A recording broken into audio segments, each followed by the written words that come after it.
Hare Krishna. Today we will read the 18th verse of the Sri Isha Upanishad. Translation, synonyms, and purport were written by His Divine Grace, A.C. Bhaktivedanta Swami Prabhupada, and published by the Bhaktivedanta Book Trust. We will begin by chanting the Sanskrit verse. Agne Naya Supata Rai Asman Vishvani Deva Vayunani Vidvan Yujodyasmaj Johorananeno Bhuyishtam Te Nama Uktim Videma. Word for word synonyms. Agne, O my Lord, as powerful as fire. Naya, kindly lead. Supata, by the right path. Raye, for reaching you. Asman, us. Vishvani, all. Deva, O my Lord. Vayunani, actions. Vidvan, the knower. Yuyodi, kindly remove. Asmat, from us. Jahoranam, all hindrances on the path. Ena, all vices. Bhuyishtam, most numerous. Te, unto you. Namaha uktim, words of obeisance. Videma, I do. Translation. O my Lord, as powerful as fire, O omnipotent one, now I offer you all obeisances, falling on the ground at your feet. O my Lord, please lead me on the right path to reach you. And since you know all that I have done in the past, please free me from the reactions to my past sins so that there will be no hindrance to my progress. Purport. By surrendering to the Lord and praying for His causeless mercy, the devotee can progress on the path of complete self-realization. The Lord is addressed as fire because He can burn anything to ashes, including the sins of the surrendered soul. As described in the previous mantras, the real or ultimate aspect of the Absolute is His feature as the personality of Godhead, and His impersonal Brahmajyotir feature is a dazzling covering over His face. Fruitive activities, or the karmakanda part of self-realization, is the lowest stage in this endeavor. As soon as such activities even slightly deviate from the regulative principles of the Vedas, they are transformed into vikarma, or acts against the interest of the actor. Such vikarma is enacted by the illusioned living entity simply for sense gratification, and thus such activities become hindrances on the path of self-realization. Self-realization is possible in the human form of life, but not in other forms. There are 8,400,000 species or forms of life, of which the human form, qualified by the Brahminical culture, presents the only chance to obtain knowledge of transcendence.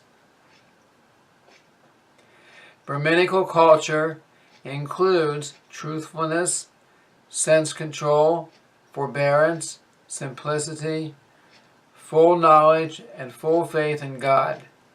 It is not that one simply becomes proud of his high parentage. Just as being born as the son of a big man affords one a chance to become a big man, so being born the son of a Brahmana gives one a chance to become a Brahmana. But such birthright is not everything, for one still has to attain the Brahminical qualifications for himself. As soon as one becomes proud of his birth as a son of a Brahmana and neglects to acquire the qualifications of a real Brahmana, he at once becomes degraded and falls from the path of self-realization. Thus his life's mission as a human being is defeated. In the Bhagavad Gita, chapter 6, verses 41 and 42, we are assured by the Lord that the yoga brashtas, or souls fallen from the path of self-realization, are given a chance to rectify themselves by taking birth either in the families of good brahmanas or in the families of rich merchants. Such births afford higher chances for self-realization. If these chances are misused due to illusion, one loses the good opportunity of human life afforded by the Almighty Lord. The regulative principles are such that one who follows them is promoted from the platform of fruitive activities to the platform of transcendental knowledge. After many, many lifetimes of cultivating transcendental knowledge, one becomes perfect when he surrenders unto the Lord. This is the general principle, general procedure. But one who surrenders at the very beginning, as recommended in this mantra, at once surpasses all preliminary stages simply by adopting the devotional attitude. As stated in the Bhagavad Gita, chapter 18, verse 66, the Lord at once takes charge of such a surrendered soul and frees him from all the reactions to his sinful acts. There are many sinful reactions involved in karma kanda activities, whereas in jnana kanda, the path of philosophical development, the number of such sinful activities is smaller. But in devotional service to the Lord, the path of bhakti, there is practically no chance of incurring sinful reactions, because a devotee of the Lord attains all the good qualifications of the Lord himself. What to speak of those of a Brahmana? A devotee automatically attains the qualifications of an expert Brahmana, authorized to perform sacrifices even though the devotee may not have taken his birth in a Brahmana family. Such is the omnipotence of the Lord. He can make a man born in a Brahmana family as degraded as a low-born dog-eater, and he can also make a low-born dog-eater superior to a qualified Brahmana simply on the strength of devotional service. Since the omnipotent Lord is situated within the heart of everyone, he can give directions to his sincere devotees, by which they can attain the right path. Such directions are especially offered to the devotee, even if he desires something else. As far as others are concerned, God gives sanction to the doer only at the risk of the doer. But in the case of a devotee, the Lord directs him in such a way that he never acts wrongly. The Srimad Bhagavatam, 11th canto, 5th chapter, 42nd verse says,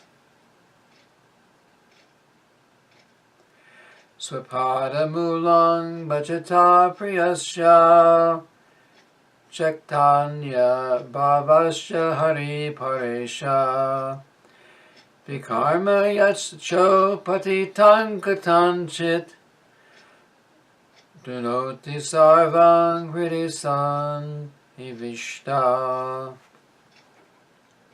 Quote, the Lord is so kind to the devotee who is fully surrendered to his lotus feet that even though the devotee sometimes falls into the entanglement of vikarma, acts against the Vedic directions, the Lord at once rectifies such mistakes from within his heart. This is because the devotees are very dear to the Lord. End quote. In this mantra of Sri Ishopanishad, the devotee prays to the Lord to rectify him from within his heart. To err is human. A conditioned soul is very often apt to commit mistakes, and the only remedial measure to take against such unintentional sins is to give oneself up to the lotus feet of the Lord so that he may guide one to avoid such pitfalls. The Lord takes charge of fully surrendered souls, thus all problems are solved simply by surrendering oneself unto the Lord and acting in terms of his directions. Such directions are given to the sincere devotee in two ways. One is by way of the saints, scriptures, and spiritual master, and the other is by the way of the Lord himself, who resides within the heart of everyone. Thus the devotee, fully enlightened with Vedic knowledge, is protected in all respects. Vedic knowledge is transcendental and cannot be understood by mundane educational procedures. One can understand the Vedic mantras only by the grace of the Lord and the spiritual master. Yasha Devi Para Bhaktir Gita Devi Tata Guru. If one takes shelter of a bona fide spiritual master, it is to be understood that he has obtained the grace of the Lord. The Lord appears as the spiritual master for the devotee. Thus, the spiritual master, the Vedic injunctions, and the Lord himself from within all guide the devotee in full strength. In this way, there is no chance for a devotee to fall again into the mire of material illusion. The devotee, thus protected all around, is sure to reach the ultimate destination of perfection. The entire process is hinted at in this mantra at Srimad Bhagavatam, 1st Canto, 2nd Chapter, verses 17 through 20, explain it further. Hearing and chanting the glories of the Lord is itself an act of piety. The Lord wants everyone to hear and chant his glories because he is the well-wisher of all living entities. By hearing and chanting the glories of the Lord, one becomes cleansed of all undesirable things, and then one's devotion becomes fixed upon the Lord. At that stage, the devotee acquires the Brahminical qualifications, and the effects of the lower modes of nature, passion and ignorance, completely vanish. The devotee becomes fully enlightened by virtue of his devotional service, and thus he comes to know the path of the Lord and the way to attain him. As all doubts diminish, he becomes a pure devotee. Thus, in the Bhaktivedanta purports to the Sri Ishopanishad, the knowledge that brings one nearer to the Supreme Personality of Godhead. So, this is also the end of the mantra 18 of the Sri Ishopanishad. So thank you very much. Hare Krishna.